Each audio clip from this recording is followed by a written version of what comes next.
So, hello, I'm doing my expert development course of 2. So, I've already imported the file here in Ghidra. So, when we move to the main function, we can see the program. What it does, it prints out the software email server started, and it opens a socket here. So it's open a socket and it gives on port. It's converted to 1337 here as terms, and then just started a socket server here, and then if you move on to the login function, we can see hard-coded value is here in local 80. It's present in hex. If we unhex it, then it convert to bash 32, and here fopen slash dev slash u random is storing a random value at the underscore stream here.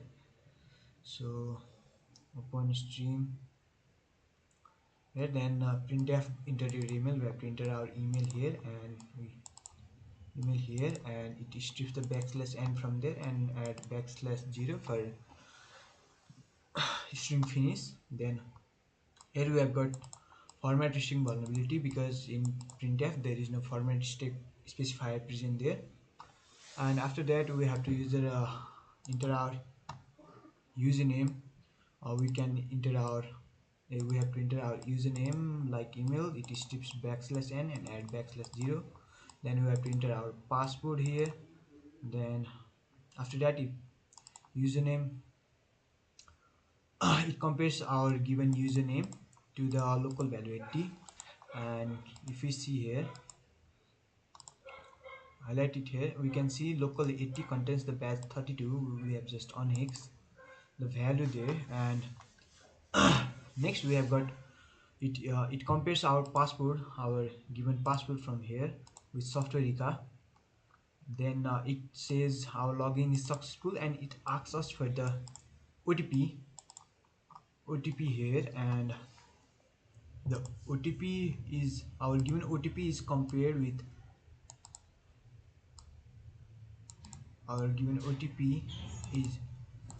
with this value. If you highlight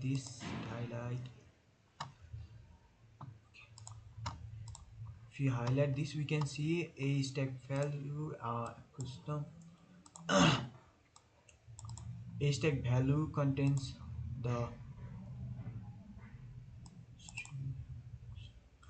the randomly generated value OTP here, which is done at the first byte. We can get it from here, first line of the code here, a random generated, and it gets to the AC stack B of 4 bytes from stream, and that OTP is generated.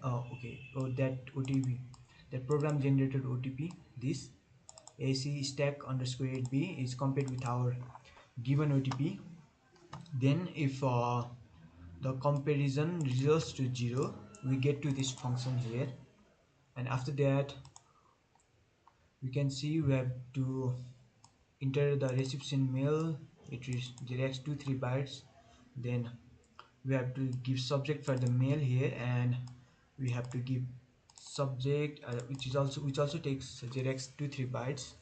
Then we have to give our message here, but here we can see it's sorry it's reading 500 bytes from the input, standard input, into the message buffer, but message buffer is only allocated to store 216 bytes. So here we have got stack overflow vulnerability. I have already commented that it got stack overflow vulnerability. So if we try to look onto this, we have if we load the program into gdb /CW2, okay, and if you run it, sorry,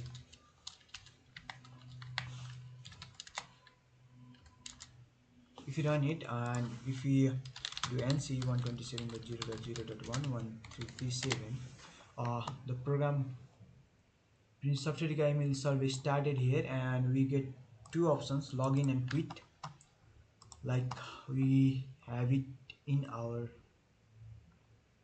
login and quit. And when we enter login, we get into the login function, which tell us to enter our email, which is vulnerable to format string vulnerability over here.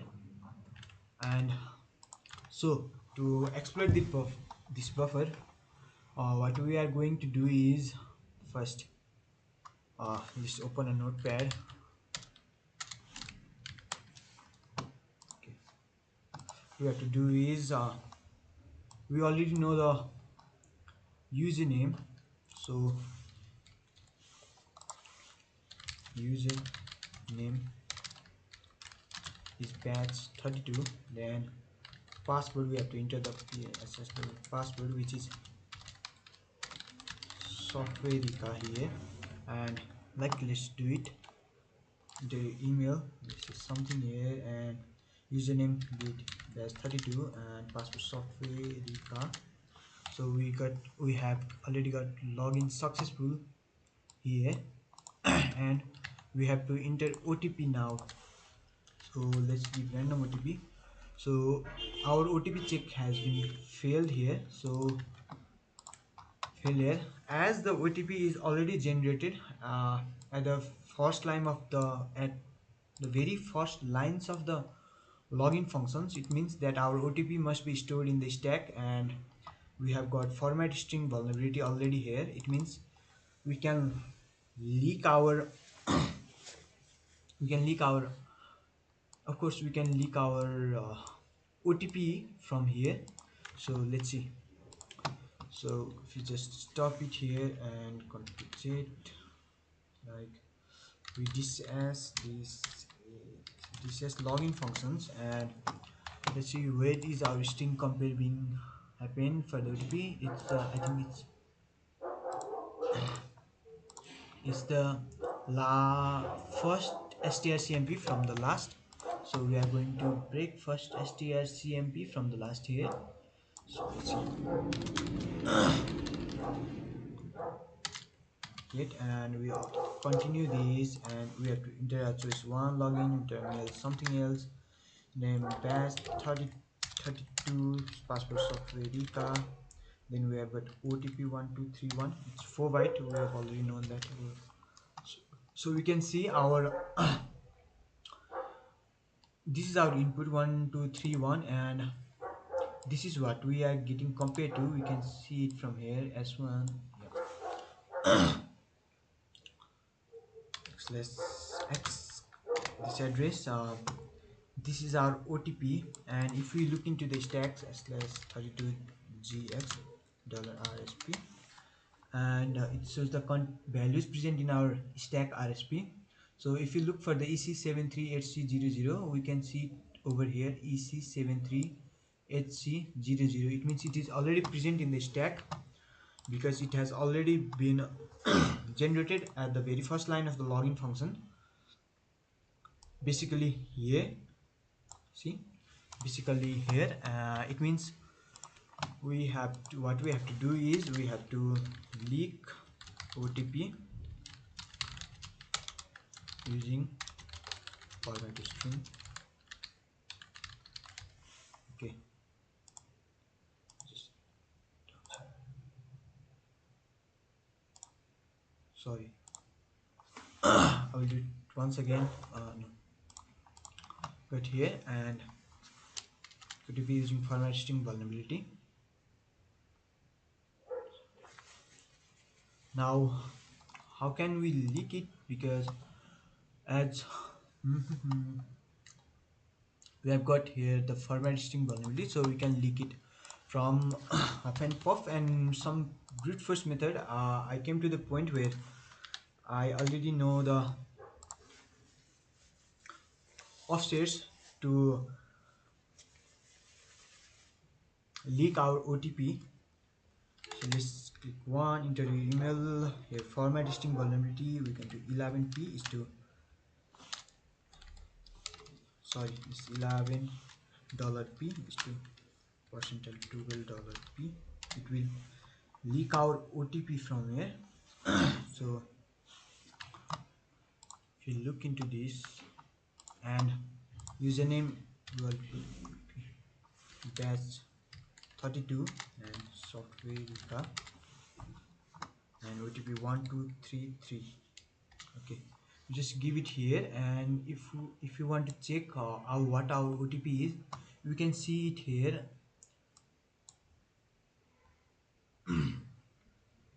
From here, x the address being compared. Okay, sorry,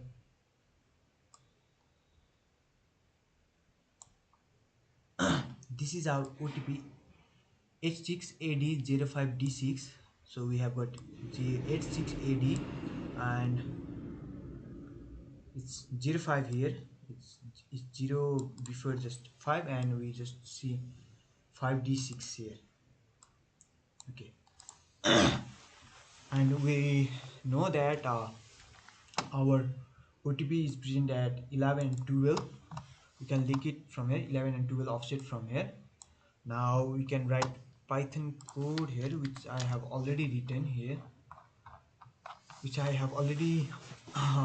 written, and from here you can just this leak OTP function leaks our OTP and check it somewhere. Leak our OTP here, and where is it keep? Oh yes, it provides it here. So it checks for the line. Check for the line is if the OTP is verified or not. If else, it will tell us, and we have to do it once again. Okay. So if we put into our code, I will explain this code later. For now, let's just print OTP hex and print OTP. Okay, send and decode, and we'll put out p.enter here. So does it? I've got Python code here to do that. I'll just put it here hijack 5, and I'll just Control C this, run it once again. Hijack it 5 and copy paste it there, and Python 3 hijack the 5. So now let's continue it. Okay, it said our OTP has been verified. So, and it also tells us our OTP is 137380B7, which is similar to 137380B7. We already bypassed that. Now we come to the point where after that we come to the point where our buffer overflow attack is present. Let's just for a moment here and see.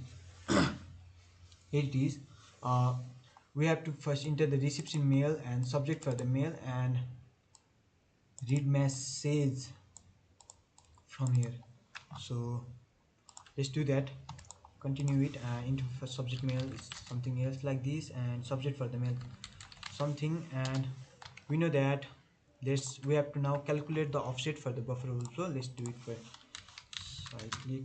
Let's do 300 now, and just paste it here and see.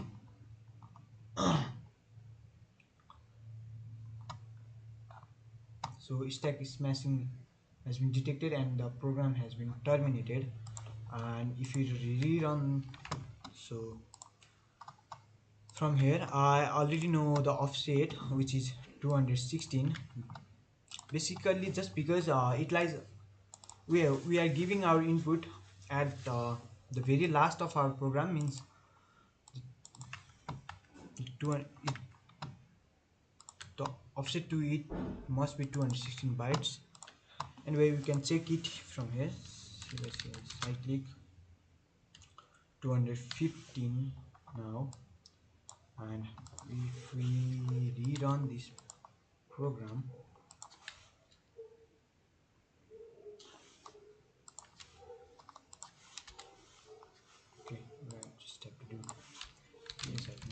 Ctrl Z and just have to kill this process.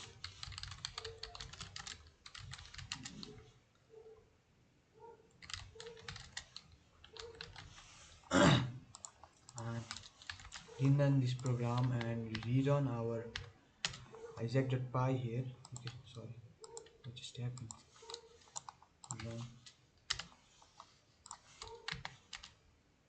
Okay, continue, and OTP has been verified. We have to enter the email subject for the mail and for the message 215. Enter. Okay, it doesn't show us stack smashing detected here, just like before. And this time for cyclic 207 200 216 here,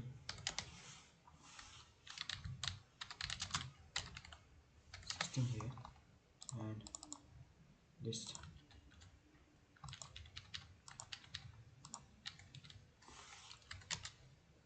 Okay, just like before, we have to ps -au add Ctrl Z, kill our process. So kill jet and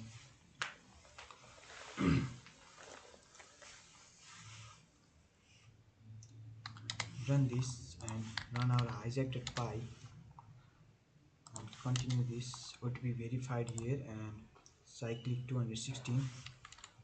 Okay, here and here, and we are going to put 216 as a cyclic here. So stack smashing has been detected. It means that the canary has been override.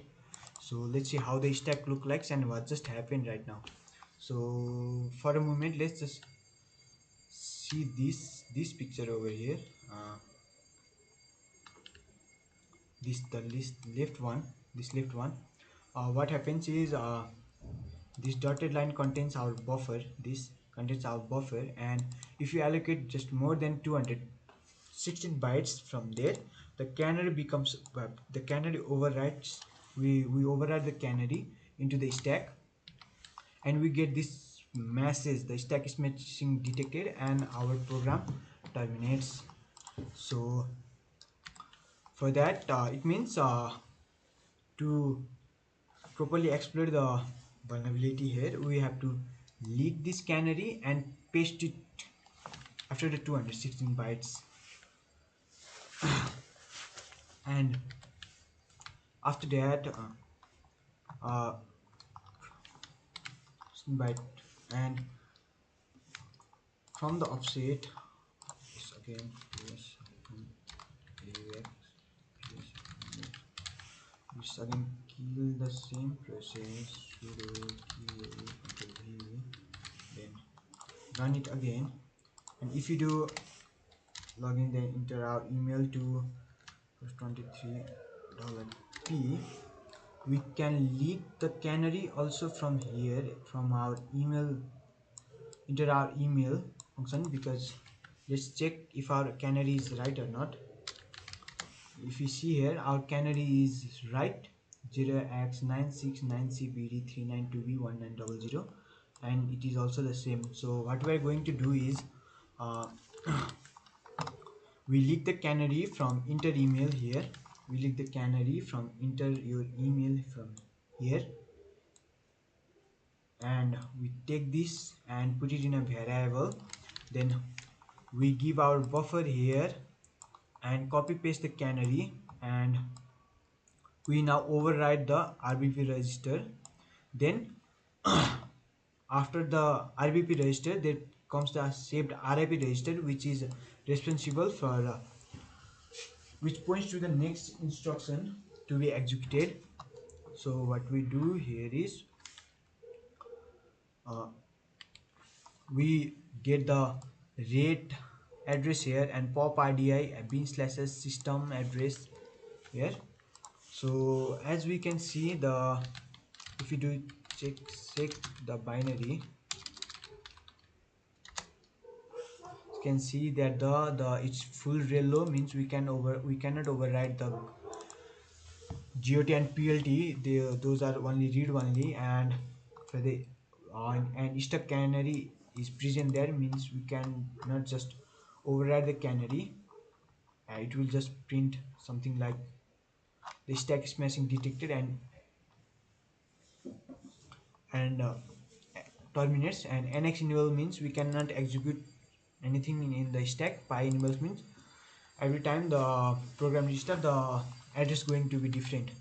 For that, now we have found the canary here, and we know the offset, and we can override the RBP with any values, not just only a, we can use anything. Now what we need to do is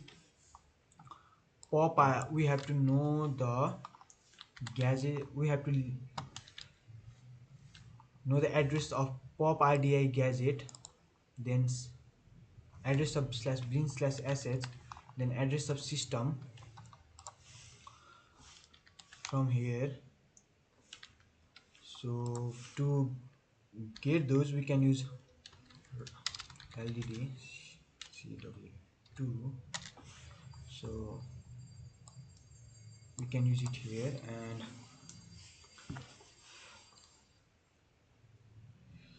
ROP gadget, rob gadget, and sorry, from here we can use the pen and grape. We need the pop RDI.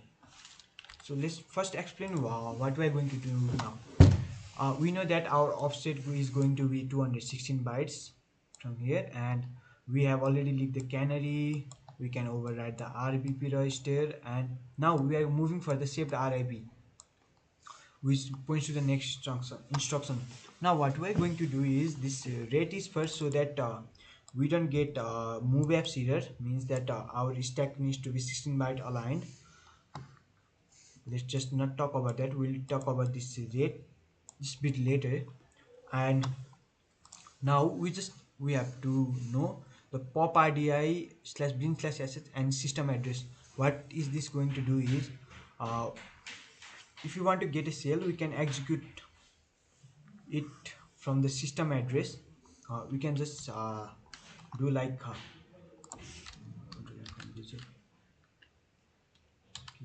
we can just execute, just see from the notepad. If you want to get cell in the system, we can just give in the system we can just execute slash bin slash assets command, and it will give us cell in the system. That's what we are going to do here. But now for that, as the calling convention of Linux, the system function takes only one parameter, which is slash bin slash sh string, means we have to give the address of this string. If it was a character, just like C, we could have just only give the value C, but it's string, so we have to give the address of slash bin slash sh here. And we also have, and the system address only have one parameter to give. So according to Linux calling convention, we could only give we can give this into RDI register, which is from the RDI register. So what happens here is, like, first the RIP register points to the pop RDI register, and we have got slash bin slash sh also into our stack. Then what does pop RDI does, it's pop the slash bin slash sh string to the RDI register. Basically bin slash sh string address to the RDI register, and when we call the system function, it takes parameter from RDI register, that is slash bin slash sh, and boom, we get the cell. Okay, hope we understand that. Let's do it now. So now, as the address is always randomizing, we need to figure out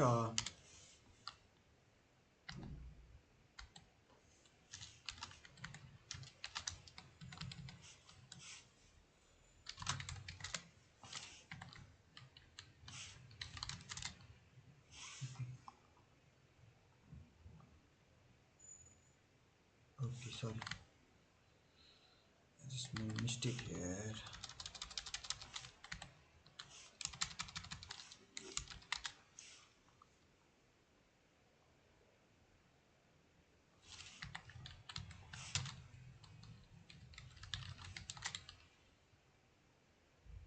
So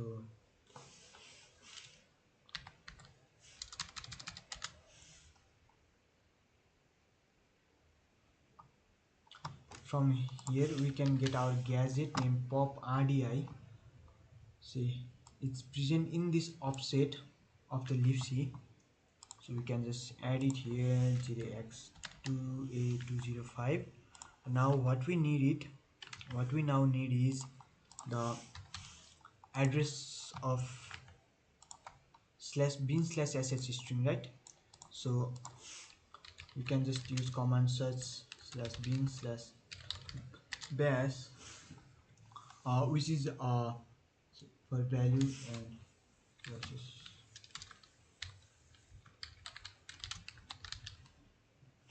continue.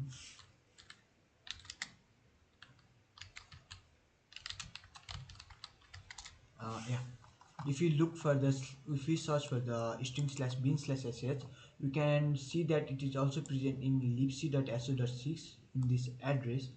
You could just copy this address from here and then paste it here. Now what we need is address of the system. So this is the address of the system. We can just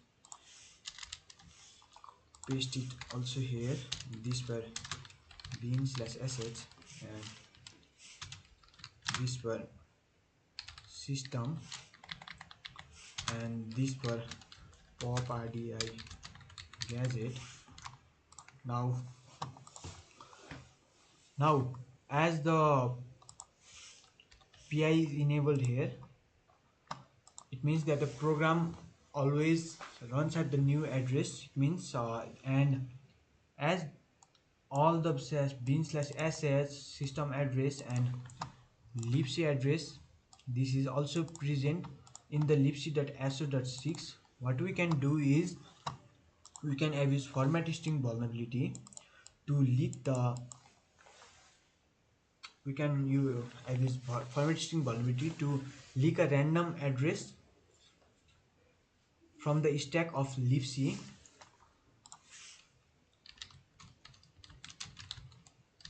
From the libc, then we can calculate the offset from it to the base.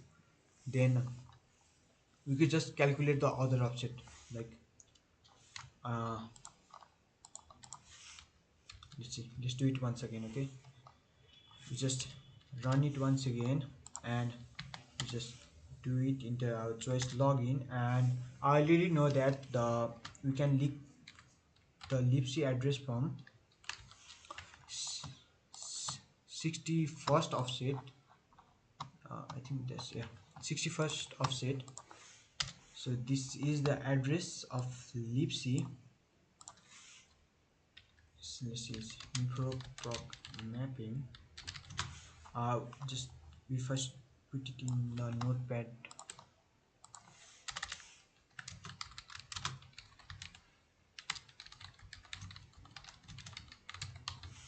Address. Okay, if we do just do the info proc mapping here, we can see the libc base is present here, which is the libc base. So now if we have to calculate the offset here, we can just use python 3 from here, and then now I think this address, these two will change because the program has already started on different base address, libc base address. So these two will change, we will recalculate it from there. So this is our libc base, and this is the address we have just leaked. Means we have got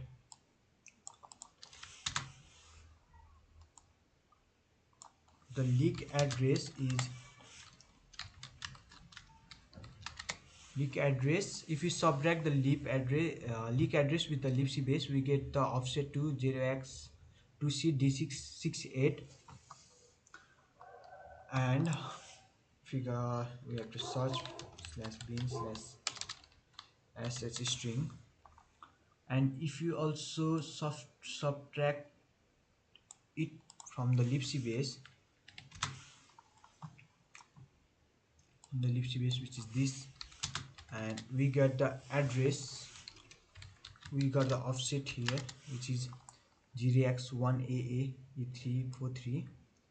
Let's copy this, this offset, this is bin slash ss offset, and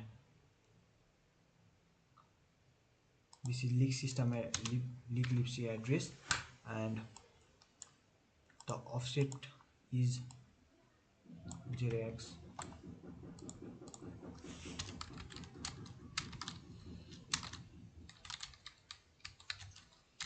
tv, and the now time for system.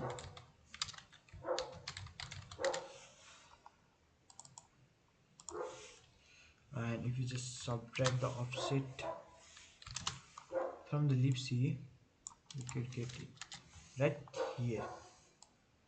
So I got 0, 0. This is the offset to the system from the libc base. Now we got, what we have got right now is leaked address and leaked address to libc base offset. Then we calculate the address of bin slash sh from the libc base, then system, then to the pop RDI gadget, which would be libc base plus this offset 0x28205. And now here in the figure we have got rate, because the program gives us the error of move apps, which says that we have to have the 16-byte aligned our stack. So we will just use this from here. We can also get that from the same command here, rob gadget. So it's already busy, so we'll use rob gadget, and instead of pop RDI we will grep xor rax rax.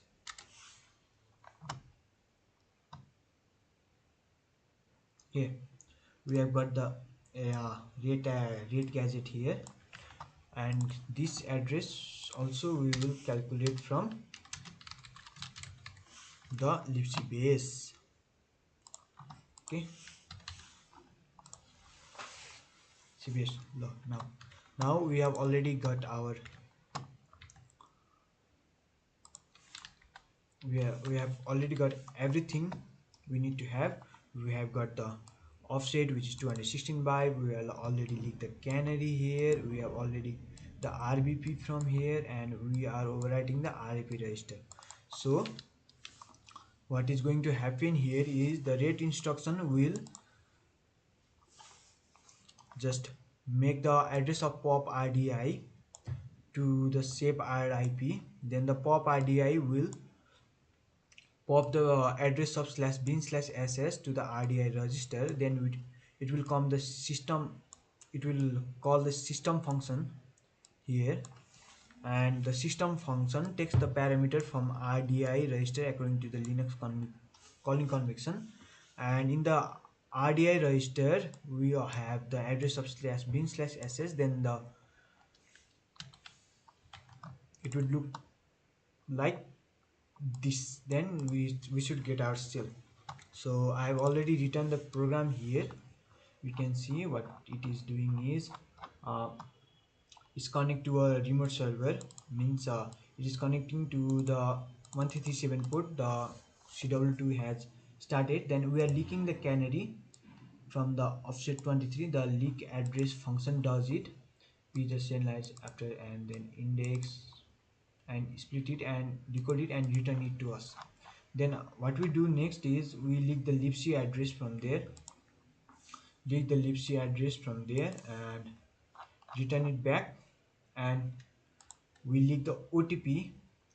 We have already seen that it is present on 11 and 12, so this leak OTP function does the same. It leak the OTP, then just filter the 11 to just our OTP and return it back to us. Then our main thing that lies in the Stack Overflow, so what it does, it is overflow and tries to give us the cell. So let's see, it's calculating the libc base address from here. So if we do 171.368, if we look address libc offset, this offset,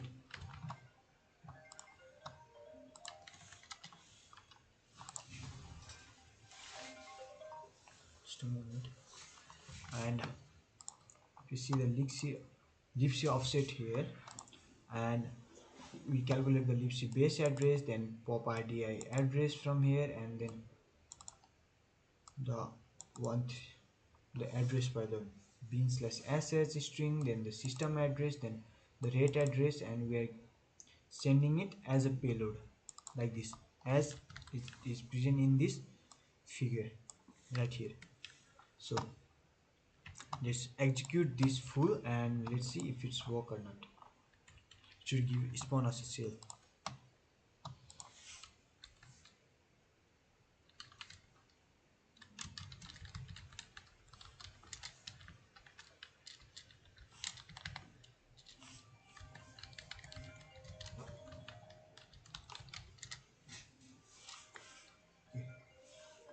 Oh, sorry. Continue this, and we should get our shell here. Yep. And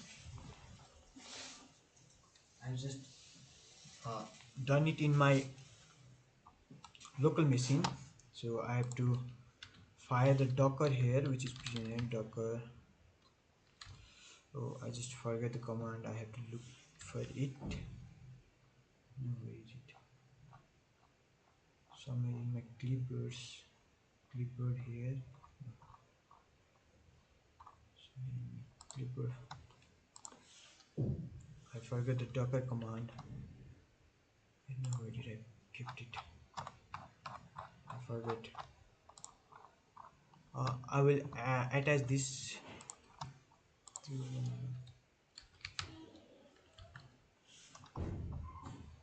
so you can see, boom, I put our shell in the local machine. I will just attach it in my I will video. I will just attach it because I just forget the docker command to run it. I will just attach it after this. Okay, I've already calculated the offset according to the docker, and I've already created a function named docker exploit.py, which will just bring us the cell. As now I have got the docker command, I will should run this. Oh, sorry. Okay, we need to use it says so. Just have AUX, kill this, sudo kill, then rerun this again. Okay, docker is running. Now I've got the docker exploit.py. The only difference here is that the difference in offset according to the docker libc. Let's copy this and then put it somewhere here. Cat py, and we execute this.